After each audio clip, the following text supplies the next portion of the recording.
Hello, everyone. This is Brendan Marcello with Auburn Undercover, sitting across in my living room from Michael Niziolek, who was nice enough to put down the Nintendo Switch Pro controller from playing Mario to record this podcast with me late on a Tuesday night, because that's how we do. The trick-or-treaters are gone. I had nearly 60 at the house, which is a first. The last two places I lived at, I had 0 combined. But Halloween's over. Did your kids get a lot of candy, Mike? They did. A gigantic amount of candy that will make them sick for weeks to come. Good. Well, no one's ever sick in your house. In fact, I was afraid to have you come over because now I know I'm going to get sick, and now my wife's probably going to get sick. 'Cause you're sick. No, I don't think I'm on the downswing. Oh, okay, great. Yeah. That sounds awesome. I can't wait to be hacking up and have a fever on the plane ride to It'll Houston. be good. I did not get a fever. I got an under fever. My temperature was like 95. Yeah, that doesn't sound good. No, my wife had this look of panic in her eyes, and so I'm like, is that bad? She's like, no, it's fine. And then she disappeared, and she's like, I Googled it. Like, That's happened to me a couple times. It's not good. No. It feels awful. It feels worse than a fever. But I'm here, and I'm powering through. You're powering through. How nice. People get to listen to your voice. So, welcome to the Auburn Undercover podcast presented by WeHaveDonuts.com, DOUGH nuts.com. Donuts in the Birmingham area and coffee shops around there. Go to their website to find out more about these beautiful donuts, these gourmet donuts. They can also be found at and ordered and delivered to Prevail Union coffee shops in Montgomery and Auburn. Mike, the big news so far this week, and what we were believing was going to be a busy week, came out of nowhere, at least in our eyes. Kamryn Pettway, Auburn's running back, one of their top 2 running backs, broke his, pretty much his shoulder bone. Shoulder blade. Connecting part, maybe? What do you call that? Scapular? Something like that. He broke it, fractured it, same thing, I guess. And he's out indefinitely. That's a big loss for Auburn because he seemed to be finally getting up to speed at Arkansas 2 weeks ago. Had 90 yards and 3 touchdowns in that game in the third quarter. I was told that he injured the shoulder on the second to last run he had in that game. Why were people thinking it happened on special teams? I don't know. A lot of people are doing that. A lot of people are saying that on our special on our special board. Special board, yeah, on the Bodegetta. And I do you know where that came from? I have no idea. I don't know what the origin of that. Well, like anything in the internet, it comes from nowhere. Sure. But I was wondering if I had missed something or like where people are looking for reasons to blame Gus Malzahn for this. They're going, why is our best players being played on special teams? Number one, pretty much every team does that. Number two, that's not what happened. He got hurt. He got injured running the football in the second to last play. And at the time, he was so rushed up with adrenaline, he just thought, oh, it's banged up, it's sore. Now, they were up quite a bit at that point. True, but he didn't think anything of it, and so he stayed in the game. Right. So, I mean, it isn't like a coach can look at him from 20 yards away from the sideline and go, I think from my x-ray vision, his shoulder bone's broken. Right. So he stayed in and ran for a touchdown on the very next play, and that was it for him. His night was done on that. So I think you can't blame the coaches for that. Kamryn Pettway's just had a string of bad luck with injuries, with the heel, the ankle, and now this. Auburn's hoping to get him back maybe in 4 weeks, which would maybe get him back in time for the Iron Bowl. That's the least amount of time he did. Cutting it very close. I think he's probably going to miss the rest of the season and maybe come back for the bowl game. But at that point, maybe Kamryn Pettway decides I'm going to go pro instead and doesn't even play in the bowl game. There's a lot of options out there for him on the table, but I think that you probably won't see him again until a bowl game of some sort. And obviously, Mike, this affects Auburn's depth tremendously at the running back spot because they're already leaning on Kerryon Johnson quite a bit. And now, what do you think happens as they go to Texas A&M this week?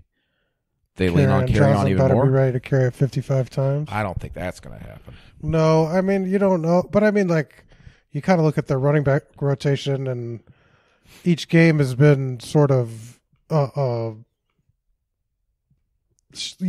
with starting with Clemson, it was all Pettway, and he didn't look right.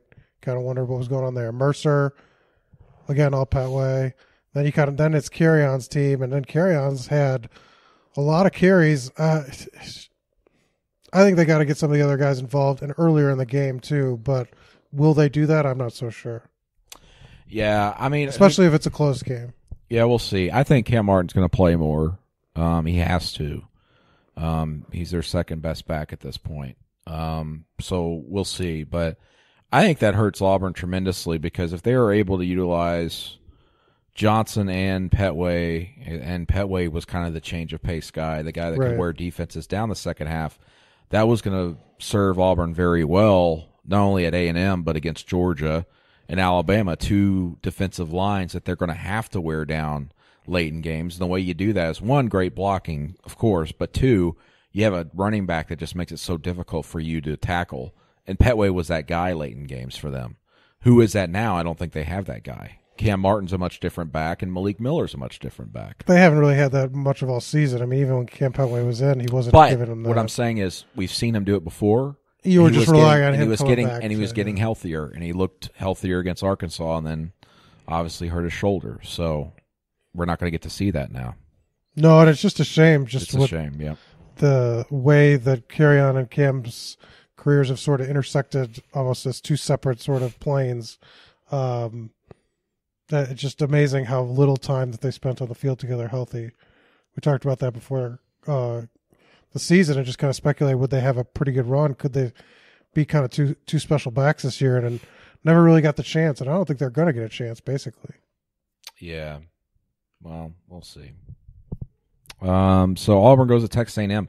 15-point favorite now on the road. The Aggies, interestingly, are going to stick with Kellen Mond at quarterback, the freshman. Yeah. Nick Sparkle. Starkle. Sparkle? Did you just say Sparkle? Starkle. Sorry. Brandon Marshall. Nick Starkle, who came in late against Mississippi State and led him to a touchdown drive, but also threw a pick six. Kevin Sumlin just straight up said, "Yeah, he did. He had a lot of mistakes, and we're going to stick with Kellen Mond." They had a scary moment where Kellen Mond thought maybe he was a little shaken up, and it wasn't worth risking further injury in that game, which was already out of hand in the fourth quarter. So that's why Starkle came in and stayed in. But it looks like Kellen Mond is going to be the starting quarterback against Auburn. There will not be a quarterback controversy at Texas A&M. And actually, Mike, I know Kellen Mond's a dual threat guy, but I think that helps Auburn out quite a bit. That Starkle's not playing? Yeah. Because I think Starkle's a better passer. Game, yeah. Mond is very inconsistent and has not been able to hook up with Christian Kirk yet this season, their best receiver by far on that roster and a potential first-round talent. So I actually think that kind of weighs in Auburn's favor a little bit. Outside that, as far as news on Tuesday, Gus Malzahn talked a lot about the injuries and everybody being healthy other than Kamryn Pettway. That's good news. Three offensive linemen will be coming back, it sounds like. Casey Dunn at center, Darius James, and Mike Horton at left guard. Defensively, they had up to 6 starters kind of banged up at some point. They're all back. And I think, as we've mentioned before on our Facebook Lives, and I think even on the podcast the other night, Trey Matthews at safety coming back, I think, is the biggest gain for them. Don't you agree? Well, absolutely. I mean, just because what we saw in the LSU game, things kind of fell apart in that big environment. I think Auburn wins that game, even with them going in the shell offensively with Trey Matthews on the field, yeah. Nick Ruffin was kind of the cause of that big touchdown, or I mean, not touchdown run, the one that got him inside the 5, misplacement, and Daniel Thomas and did what he could last week and against Arkansas, played decently well, but he doesn't have the experience or kind of the size. Yeah, size. And Jordan Peters played well in the nickel role, but having Trey moves Daniel Thomas back in the nickel, you're kind of stronger all across the board. Yeah. Chemistry wise as well, which this team has talked a lot about. Just communication's so strong back there between all those guys. They know each other pretty well. And then you have Javaris Davis back. Yeah. The secondary's been really good. I mean, I think it's one of the least covered aspects of this defense, that how well that secondary. Well, you look back at the Mississippi State State game, improved area of the team. When you look back at the Mississippi State game, they had 12 pass breakups, was it? Yeah. I mean, it was like the best in like 16 years or something. I mean, it was just incredible numbers, and they've kind of kept that up. They've done well, even with the injuries, and a lot of that starts with Carlton Davis, I believe. But also the safeties just aren't letting anything come down. Then the other thing it's kind of we don't talk a lot about is just Stephen Robertson, Trey Matthews, and run defense, and what they're able to do coming to the line so quickly. They're physical, and they've really helped out with some of those wide runs and even some of those screen passes when they're up playing the run. So I think getting Trey Matthews is the biggest news for Auburn. Positive news for them on the injury front. Worst news, obviously, is Kamryn Pettway going down with injury. But we'll talk more about the Texas A&M game in our fearless forecasters on auburnundercover.com later this week, going up Thursday. I still got to make a pick. I don't know what I'm going to pick. I'm going to pick Auburn to win, I think, but we'll see. By the way, as of 10:28 p.m. on a Tuesday night, Jay Jacobs is still employed as the athletics director, unless that was a timed tweet that I just saw come across. He just congratulated Casey Cooper on Was it being best students for the best school for the best No, he athletes? didn't. He said, congrats to Casey Cooper being named a Rhodes Scholarship finalist. Your Auburn family is so very proud of you. # Auburn woman, # War Eagle. That news is like 2 days old, so I'm sure Jay Jacobs has had other things on his mind, and he's just now tweeting. But unless that was a timed tweet, he's still employed. And for anybody looking for an update on that, I mean, it could change any moment. Who knows? But he's still the athletics director at the Auburn University. Or as some recruits would say, the University of Auburn.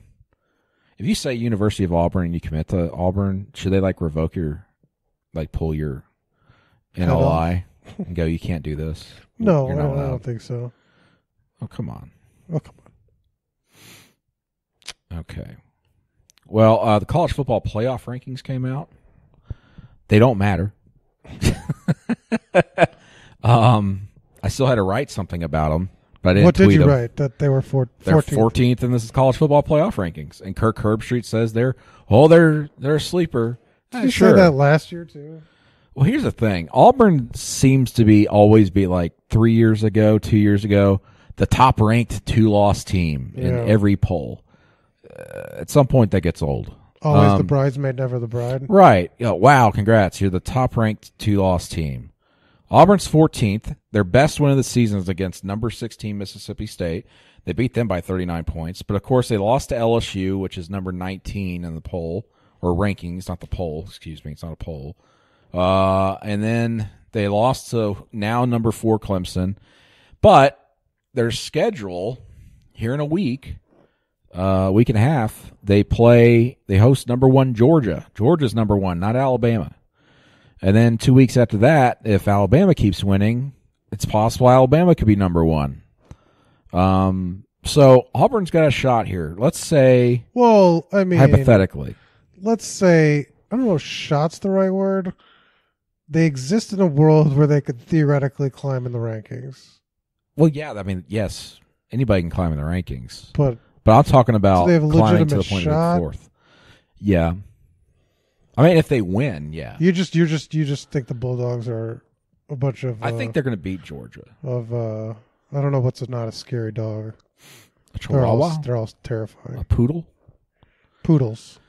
I don't think they're poodles. Anyway, listen, okay. So if they were to beat number 1 Georgia, and then say Alabama's number 1 2 weeks later, and they beat number 1 Alabama, then they go to the SEC championship game, and Georgia's in the top 8. Gus Malzahn files a pile of gold.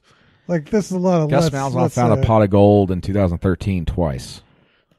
I was there and I saw it. Do you think there's gold? You think there's gold on this team? I'm telling you, man, it's being played at home. Auburn hasn't played a big game at home all season, and these are their 2. They played a bunch of big games at home last year. Team's different this year, though. They have an offense that's worth a crap.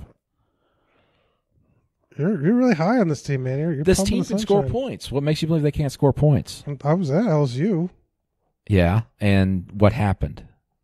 They fell. The play calls sucked in the second half. Yeah, did they change coaches suddenly? Did they leave him in LSU? No, but the coach's leave him in brain flipped off.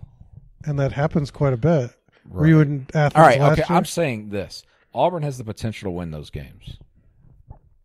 They have the talent. You think they match up talent-wise with Alabama right now? With their defensive line? No.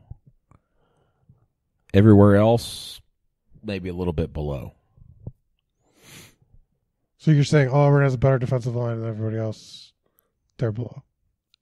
Compared to their offensive lines? Well, no, I'm asking, what are you saying? You're saying defense.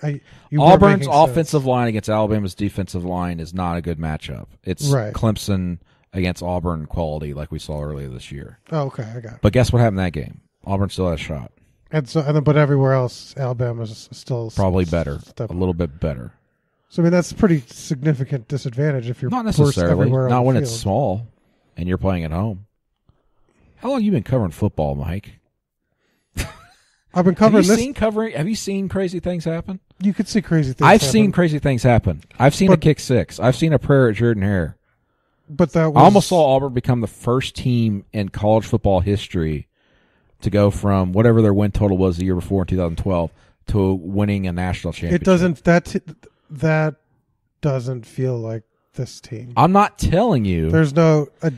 What I'm telling you. You saw Magic in Baton Rouge. What I'm telling you. A good team would have won in LSU. A good team would have won against. What I'm telling you is that them beating Georgia and Alabama this year would not be as far stretch as them beating them 4 years ago, in my opinion. I'm just saying that this team, they have a better path this lost year. To LSU in week 6. Yes, they were up 20-0. Week 6, not week 2. They're up 20-0 on the road. Up 20-0 on the road, and their coaches didn't show much confidence in them and pulled away from. I'm just saying it's hard to envision there being a lot of confidence when. Okay, all right. The point of this you've conversation. Lost every big game since. Okay, all right. So you're saying Gus Malzahn's going to be fired? That's what you're saying. Yeah, that's exactly what you're saying. Okay, so but back to the conversation. I'm not saying that, but you think that he might not be fired if they beat Texas A&M. I think he beats Georgia. I don't think he loses to Texas A&M, but I do think that they lose those 2 games. So 4-3 in the SEC, or excuse me, 4-4 in the SEC, or no, 5 and 3. This is some impressive math. 5 and 3 gets them fired. 8 and 4 overall, and you've lost 4 games. Does he get to coach in the bowl game in your world? Oh, that's interesting. Him go through January? We have no idea what's going on with the AD. Does he make it through January himself without going somewhere? If you would asked me last week if Jay Jakes was in the AD, I would have said no, and he's still hanging on. So just hold on for one more day. Exactly. Hold on. Do you think that that's what they're holding on Jay for? So they have him fire him, and then they get rid of everybody else? No. I just think people are dragging their feet. All right, back to the conversation here. What was the original point of the conversation? You're going with what you believe. What I'm saying is, if this happens, not what I believe. Yes, you are. You're saying there's no way that happens. If Auburn, I'm telling you, here's the scenario. This is what happens. If Auburn beats A&M, wins out, goes to the SEC championship game and beats Georgia again, okay, is Auburn in the playoff? Well, yeah, but I mean that's like a lot of ifs. Certainly. But yeah, sure. They'd be the best team in the SEC at that point. You can't take your SEC champion that's won. Well, a lot of people might still argue that Alabama's still the best team. No, they won't get it. Even if Alabama's just a one-loss team. Maybe they both get it, but I think Auburn's in the playoff. Okay. Maybe Auburn's 2 and Alabama's 4. I was going to say, there's no way you can put Alabama, No, I said 4 above Auburn at that point. Even if they're one loss. Because if Clemson wins out, they could be number 1, or Notre Dame could be number 1. That's the other thing to consider here is, what if Clemson loses another game or 2? Yeah, that hurts Auburn's resume and strength of schedule. Or but the key here is that. And what if Mississippi State gets upset? Then they could be an 8-4 team because they're going to lose to Alabama at least. I don't think that hurts them as much as Clemson because Clemson has more weight to drop. Yeah. State's still in the middle or below the middle of the poll. Yeah. I mean, Clemson could theoretically, if they were to lose a couple of games, fall all the way down to the 20s or something, and that would hurt Auburn. But I don't see that happening. But the key here, of course, for Auburn is Alabama beating LSU this week. Alabama's like a 3-touchdown favorite. You would think Bama's going to beat LSU. I think they're going to beat them soundly. Yeah, I would think But so. you just never know. Both teams might get in a shell and try to make it. Was last year the game was 0-0 forever, or was it 2 years ago? Well, it was yes. And then third quarter, Jalen Hurts took over. He ran the ball and they got down in the end zone and finally scored. You just never know.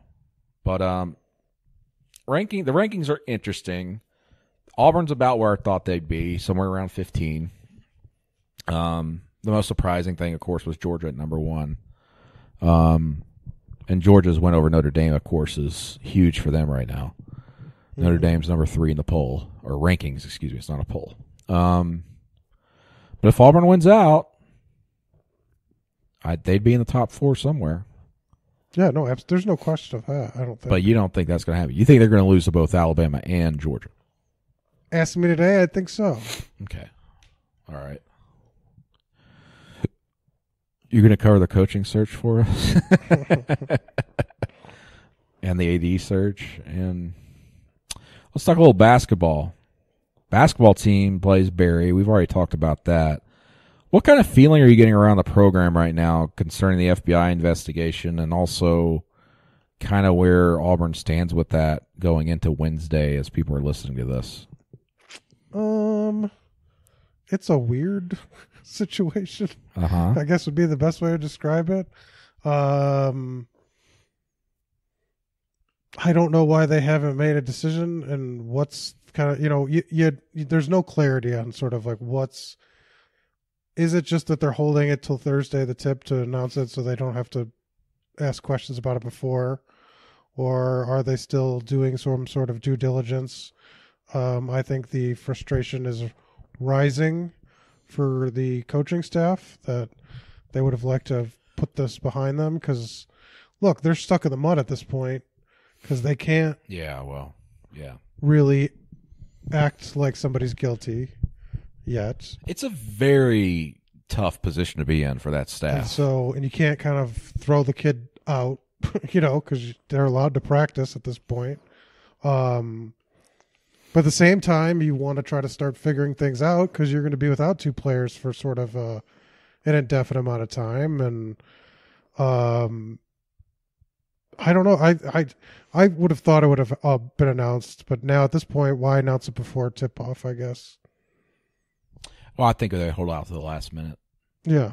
And why wouldn't you, to be honest? But Bruce hasn't spoken to the media Monday or Tuesday. Yeah. That's probably smart for him. They've always done sort of media days beforehand, I guess, the last couple of years. Doesn't look like that's happening, huh? That's not happening. Bruce will, I think, talk to the media tomorrow, tentatively scheduled. But that's it. Maybe he'll have something to give you guys and then. Maybe he'll have something. But this is all up to the compliance department at Auburn to decide whether to declare players ineligible. Right. It's up to them. This isn't the NCAA saying you have to do this. It isn't even the FBI going, here's this.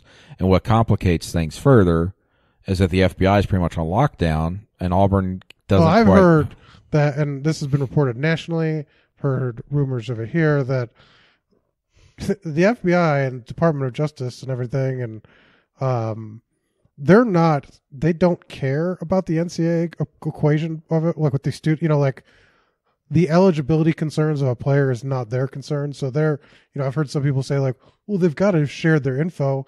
I don't think that's something that's happening. Nor why would it? Would an opening case, you would, it's a federal case. They have, and there's been rumors that there are more indictments coming in this case. So that puts Auburn and the law firm that's investigating and compliance in an awkward situation because, look, they're not getting those tapes that Chuck Person had. They're not going to get the surveillance. They're not going to get even a summary of what the FBI has. All they're going to go on is the complaint and any research and interviews they do, but how much are they getting out of that? Yeah. What are they getting out of that? And I've maintained that and we've had fans say like, why don't you play them? I think I get that part of the argument. If you have to give back wins in a couple of years, who ultimately cares? And if the next coach, if there's another coach, but I mean, like what the current And how do you know that the NCAA is going to even come down and have found anything? Look, I mean, you look at that NCAA investigation in the athletics at North Carolina. Why would anybody be scared? And all the coaches at SEC Media Day said, look, they described the NCAA as toothless and nobody would listen. And the only thing that makes them listen is the FBI. So I get that part of it. And I think the minute Auburn rules a player ineligible or says they can't certify their eligibility, then you're kind of painting them as guilty as well. So it's a tough spot. Yeah, well, we'll find out soon enough. Exhibition game is Thursday.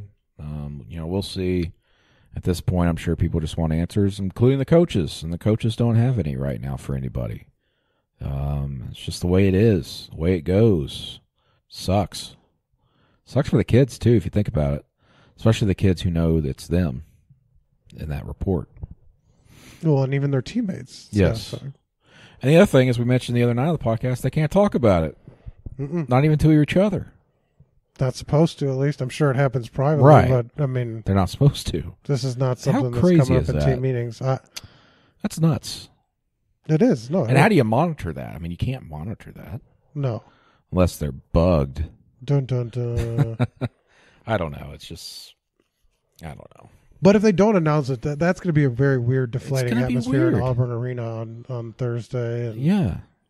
Well, that and then going into the season opener, then what's next? Are they going to hold off again to the opening tip? And because they have to make a decision by then, right? Absolutely. Yeah.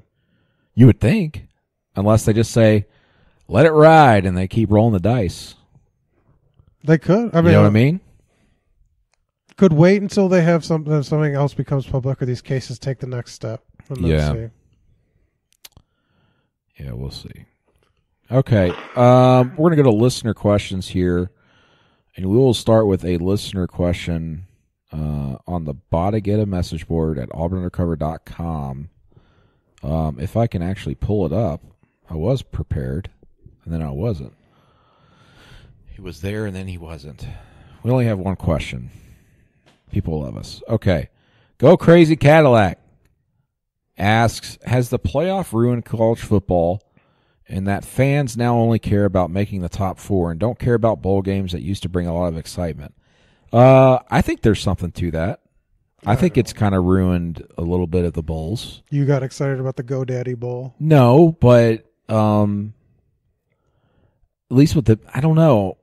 Maybe it's just an optics thing. We keep bringing up optics. Maybe it's an optics thing because part of it is I don't watch ESPN a lot anyway, but ESPN obsesses over the top four teams every week.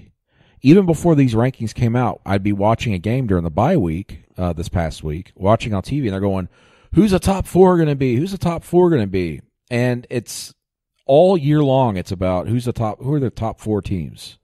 And then for the rest of the year, it's them going back and forth, bantering and discussing, well, should this be the top four or what not? And that's all that matters. The New Year's Six Bowls don't matter to ESPN. They do financially. I mean, ESPN owns a lot of bowls of its own, but they don't talk them up like they used to. Even when the BCS was around, people would talk. They would talk up the Cotton Bowl, So you're just mad that they would talk about the Peach Bowl.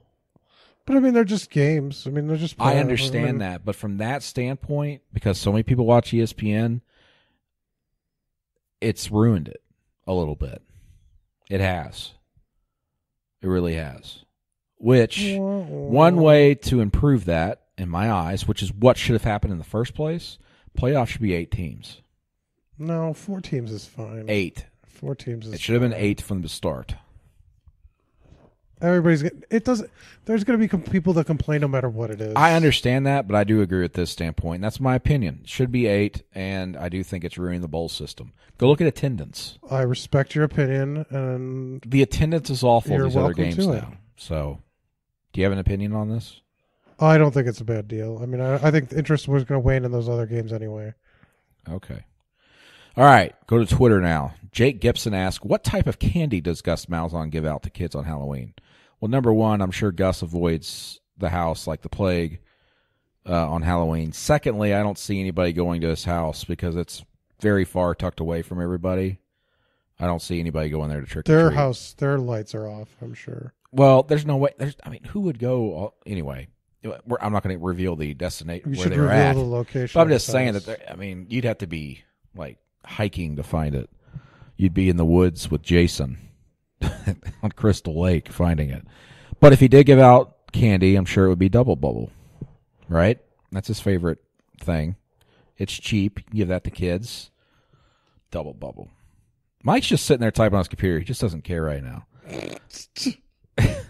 All right. Christian Thompson asks, is this weekend's game, Auburn at Texas A&M, a win or be fired situation for both head coaches, Gus Malzahn and Kevin Sumlin? Could be, I guess. I mean, it could be the game that whoever makes the firing decisions at either school circles and goes, that's when we kind of had an idea. And then based off your results near the end of the season as well, yes, sure. But I don't think it's going to be a game where one of them loses and they get fired immediately. Sunday that No. Because listen, I'll be honest with you. I mean, theoretically, Auburn loses to Texas A&M, okay? Mm-hmm. Then they come back home and beat Alabama and Georgia.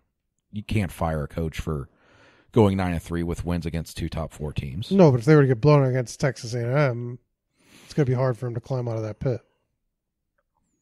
As far as being fired? Yeah. But if you beat Alabama and Georgia, it doesn't matter, I don't think. If you beat Alabama and Georgia and you get blown out at Texas A&M. Yeah, well, sure, but I'm saying matter. if you lost, your 3 losses are all on the road. Blown out against Texas A&M and then lose to Alabama, I still think you're going to be in a tough spot. And you could say this was but the I game. didn't say that. I know. I I'm said just they beat adding Georgia to and what you're Alabama. You have them.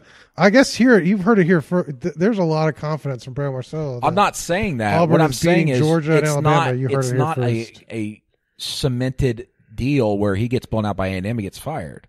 No. Because he has to finish out the season. And if he wins both those games, they're not firing him. But he's not going to win both those games. Oh, so now you're going back. You've heard it here first. These flip-flops. I never said they're winning both 2 those minutes. games. I think they're going to beat Georgia. When have I said they're going to beat Alabama? Jeez, Michael. Open your ears, man. No wonder everybody hates you on our board. Oh, wow. We're going there, huh? Oh, my gosh. I don't know if I should have asked this question, but I'm going to do it anyway. We're going to answer this quickly, okay, Mike? Sure. Colby asks, is there a chance Gus Malzahn's demoted to offensive coordinator at Auburn while they bring in a new head coach? No. That'd be fun. Bradley asks, what are the chances Tommy Tuberville's the next AD? War damn Eagle! Exclamation point, We get that exclamation question point, a lot. exclamation point. Just people just have like fond memories of 3.2%. That's what I'll say. what just people forget that they got frustrated with them in the first place.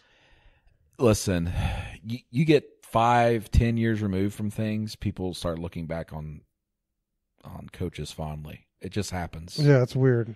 And then the big Tuberville's legacy will be, beating Alabama over and over and over again. So that's his legacy. His legacy and going undefeated one season. So that's that. That's it for listener questions. That's it? Yeah, that's it. Let me check the message board one more time to see if anybody that hates us has a question. Like, let's see, why do you have a job or anything like that? Nope. No questions. No one cares. Mike, is there anything else you want to discuss, whether it's Auburn related, pop culture, anything in general? Do I have to push buttons on you tonight to make you talk? Well, no. Were you talking about something specific? Or anything? Is there anything on your mind? No, nothing. Thor comes out. Thor's Thursday. Yeah, that's exciting. I don't really know. They're going to use the Batman theme in Justice League, the old Batman theme. And I've vividly described what that was, but we could save that for off air. But I did not like the. You don't like that idea? You don't like anything with DC, so it doesn't matter. No, that's terrible. Be like, hey, DC's giving you $17 million, Michael. That's stupid. Why would they give me money? Did you get my did you get my text? We could talk about that. I watched last night. Too Funny to Fail. Oh, I got Hulu. that text. I was trying to go to bed, and then you text me your story. Had you know anything about the Dana Carvey show? Yes, I used to watch it. It's a documentary As a on kid the when I Dana was in Carvey show. 6th grade. Yeah, I seen the trailer for it. I saw a trailer for it. It's a week or terrific, so ago. and had me cackling and coughing and cackling. If people didn't know, the Dana Carvey show lasts 8 episodes or something, right? And it aired 7. They filmed 8. Oh, okay. That was I remember when it came on and thinking it was the greatest thing ever because it was like a variety show that was just so irreverent. And at the time, you didn't know who these people were, but it had Steve Carell, Stephen Colbert, Louis C.K. was a writer on the show. Yes. Robert Smigel, I think, was a writer on the show as well. Just amazing people Dana Carvey had placed on that show. And it didn't last long. And I remember when it got canceled, it was replaced by the Drew Carey show. And I remember when that happened, I didn't know it was canceled. I just turned on the TV one night and I go, what the heck is this? And I watched the Drew Carey show and go, this thing will never last. It's not funny. And then that thing lasted forever. Yeah. So it's a documentary on it, and it's really, really funny. Is it? And it's got, who's all in it? Everybody except basically Louis C.K. Why is Louis? Come on, man. They used a couple of archival interviews of him, though. But, they had new interviews with Colbert, Carell, Carvey, obviously. Smigel was a big piece of that. They didn't have Charlie Kaufman, but I've never heard him do an interview. Who's he again? The writer of all those crazy movies. What did he do? Great. The one with being inside John Malkovich. Being John Malkovich. Yeah, being John Malkovich. I finally saw the last hour of that on TV and all a those few movies. days ago. They had the only female cast member. They had some of the other secondary writers. Pretty good. Sounds great. It was really funny. I just remember the sketches they did with Stephen Colbert and Steve Carell where they would go prank. That was Dana people. Carvey and Steve Carell. Oh, that's what it was. That was a big thing. Yeah, they would go prank people. They were terrible pranksters. They would go prank people, but it was actually them doing a service to the people. It was so the prank would be ordering a big meal at Wendy's, and then they'd get to the thing, give them the money, and drive away and think they've done something crazy. Yeah, that was great. Yeah, I'll check that out, but I don't have Hulu. I got Hulu. I keep, every time something comes on Hulu, I'll sign up for 7 days, then do the free trial, then sign off. We could put it on right now. I did that with the Batman one about Bill Finger. That was good too. That was pretty good. What was that? What was the name of that documentary? I don't remember now. That was good. Just pulled up Hulu. Hold on. But Hulu just doesn't seem to have really great stuff on there. No, it doesn't. Batman and Bill. Batman and Bill. That's what it was. But I am interested in when they debut Castle Rock. That looks interesting. That could be interesting. And then there's something else they're developing that seems really cool. Hulu? Yeah, but Hulu and Amazon stuff, if you look at it, if you ever watch their stuff, it looks really cheap. That's not true. Meanwhile, Netflix looks amazing. Some of their original content. What have you watched on Amazon that looked cheap? The Tick. Oh yeah, The Tick's not great. But what is on Amazon? Oh, Sneaky Pete, that was really good and was never well watched done. it. I've been meaning to watch. What's the one with Jeffrey Tambor? What's it called? Transparency. Yeah, that. Then Jean-Claude Van Johnson. That's not out yet, but it's out soon. Did you see the pilot though? I did not see the pilot. You raved about it. It's freaking hilarious. Yeah. I love it, man. You ever see JCVD, the movie he did about himself that was semi-autobiographical? It was really good. But this is all comedy, and it's really well done. The action scenes are great. Did you watch the entirety of The Tick or just the pilot? Just the pilot. I didn't watch the new season. I watched the pilot and went, I have no interest in this. Yeah. Because it looks so cheap, and I didn't like this. Yeah. Yeah. So I brought something. You don't have anything. What's something? All right. So I found out tonight that my wife's never heard the 1989 Batman theme.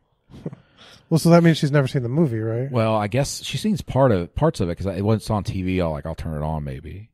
But she's like, I don't think I've ever heard it. I go, are you kidding me? She goes, yeah, play it for me. So I played it for her. But that means she's never really seen the movie. So. But you've got to hear the music somewhere because that thing's been played everywhere. So I played the music for her, and she's just staring at me blankly like, I've never heard this before. That's weird. Isn't that weird? That's a little weird. Has your wife ever had something like that where you're like, you never have heard of this? Well, or she's still never seen any of the Star Wars movies. Really? Yeah. Why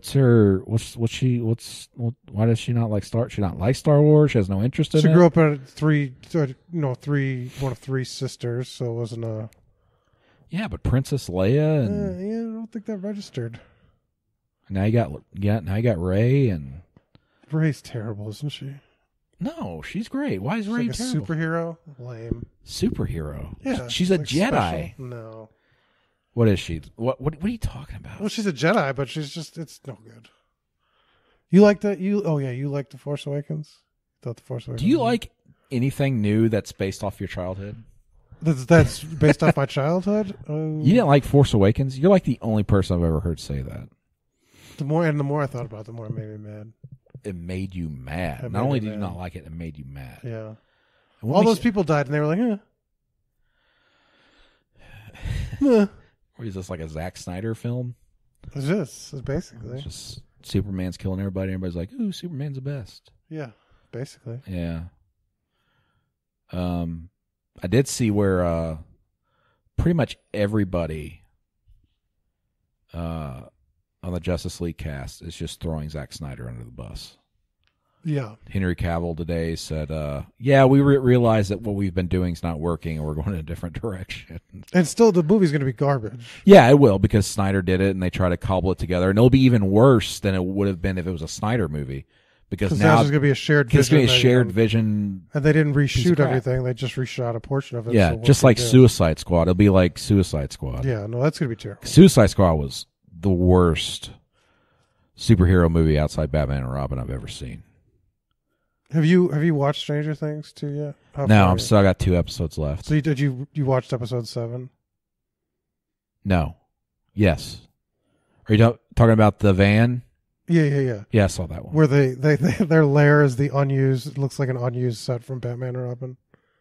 From what? Like the people in the group. Yeah. They like hang out in a place that looks like it's straight out of like you'd expect Mr. Freeze to come in and from share Batman some and Robin. ice puns. Like people be ice skating. yeah, around in yeah. there. And they look like I actually henchmen thought from- more it looked like a Teenage Mutant Ninja Turtles lair. Fair enough, but I mean anything that it was a really Yeah. that was as bad of an episode. I did not like that. It was They're trying to set stuff up for future seasons. no, I don't Yes, think so. they I thought. are. I mean, once you get done, you kind of figure. I mean, I knew what they were Yeah, trying to do. yeah. But She had to have a reason to. yeah. It stuck out like a sore thumb and was one of the most poorly done things. It was okay, but I didn't like It it. was the worst episode of the whole series. But Sure. throughout the whole thing, I just kept expecting Arnold Schwarzenegger to walk in and be like, Everybody freeze!" Those cops were showing up and were acting like the cops. I in know Batman they and were, Robin. and like they all were the- like, whoa, and the all her friends were acting like just henchmen, like cackling and everything, Yeah. playing cards weirdly, like they were acting like no human acts, and so it was just. yeah, I was like, Joel Schumacher directed this episode? yeah. But they're setting up for future. Possibly, seasons. but I mean, either way, that was not a well done episode. No. I might finish it tonight. I've got a story in the system ready to go at midnight, so maybe I've got time to do that. And I got to edit this, which no one's listening to right now. Spoiler alert! Story coming. 12 hours after you listen. After to you this. listen to Or this. 12 hours At the before very you least. listen to this. Yeah. So, Good stuff. anything else? No, I got nothing. So you're saying Thor is going to be better than Justice League? I think so. I agree. If I told you 20 years ago, if I told still pooping his pants Mike. 20 years ago, I was 15. So you're pooping your pants I when you're was pooping 15. my pants. You're still pooping your pants. Pooping Uh, my pants. As a sophomore in high school. You probably still had Batman sheets. On my first date, just pooped my pants. If I told you 20 years ago that there will be a Thor movie and a Justice League movie that were coming out in the same month, what would you have said would be the bigger movie? Oh, I mean, yeah, obviously Justice League would be bigger. But we live in a world where the Although, third Thor movie was is Batman and Robin out before or after when I was 15? It depends. 20 years ago? Yeah. That's a good question.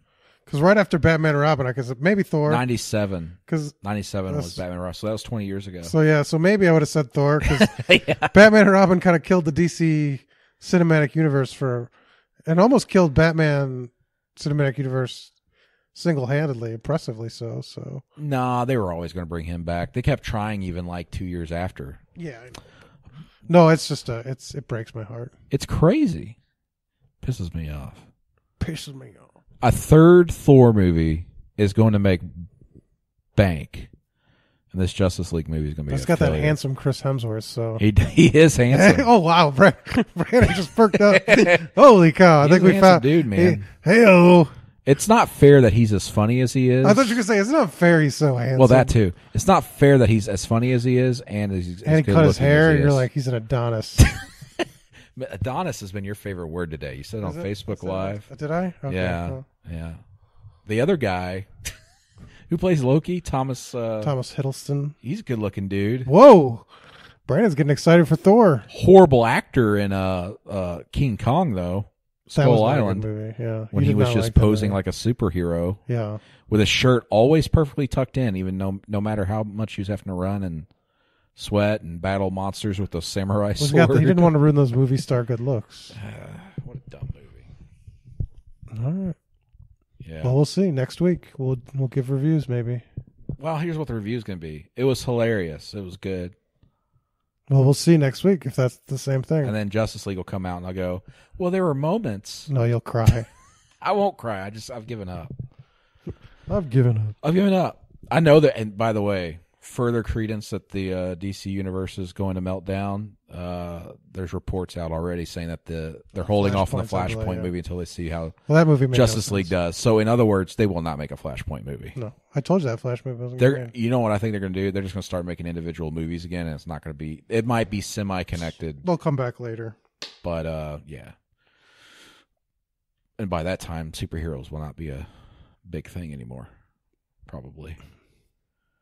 It's a fad, like everything. Westerns, sci-fi. I'm being serious. Westerns, sci-fi. It's all it's cyclical. Cyclical, That's yeah. right. Superheroes. The superhero thing will probably go another 5-10 years, and then it'll be done. Yeah, another 6 more Thor movies. And then we'll Yeah, be over. 6 more Thor. Thor goes to the alternate dimension and battles Adam Warlock. That might work. It might. Really, who cares? No one's listening.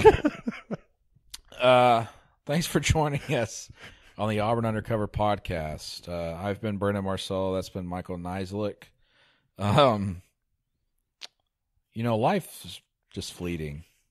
I'm just going to keep sitting here just talking to the mic as Michael walks away drinking my soda, my Coca-Cola that I spend good money on. He's going into the Halloween. Oh, he looked at the Halloween Bowl. That's it for the Auburn Undercover podcast, presented by WeHaveDonuts.com, DOUGH nuts.com. Available at Prevail Union coffee shops in Montgomery and Auburn, and also in Birmingham, of course. Go to WeHaveDonuts.com for more information. We'll see you down the road.